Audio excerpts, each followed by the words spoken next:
April 1 அன்னைக்கு இத என்னோட பசங்க என் மொபைல்ல ஸ்க்ரீன் சேவரா வச்சுட்டு என்னை ஏமாத்தினாங்க. என் தங்கச்சி ஹஸ்பண்டோட ஆஃபீஸ் இங்க பூனேல எங்க வீட்டுக்கு பக்கத்திலேயே இருக்கு. மண்டே மார்னிங் அவர் அங்க போய் ஒர்க் பண்ணிக்கிட்டாரு. என் ஹஸ்பண்ட் வழக்கம் போல ஆஃபீஸ் போயிட்டாங்க. நானும் ஒர்க் பண்ண ஆரம்பிச்சுட்டேன். ஸ்ருதி குட்டி ஸ்கூல் போயிட்டா. ஷிவானி குட்டிக்கு ஸ்கூல் லீவு. ஸோ என் தங்கச்சி, அவ குழந்தை ஷிவானி 3 பேரும் விளையாடிட்டு இருந்தாங்க. நான் அப்பப்போ போய் அவங்களோட ஜாயின் பண்ணிக்கிட்டு அப்புறம் திருப்பி வந்து ஒர்க் பண்ண ஆரம்பிச்சிட்டேன். ஏப்ரல் 2 என்னோட பர்த்டே.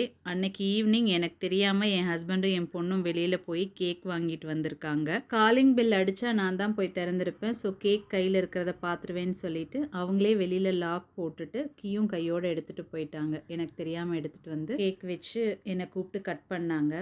ஷிவானி குட்டி அந்த சர்ப்ரைஸை உடச்சி விட்டுட்டா. ஸோ ஸ்ருதிக்கு கொஞ்சம் கோவம் வந்துருச்சு, சர்ப்ரைஸ் இப்படி ஸ்பாயில் பண்ணிட்டியேன்னு சொல்லிட்டு.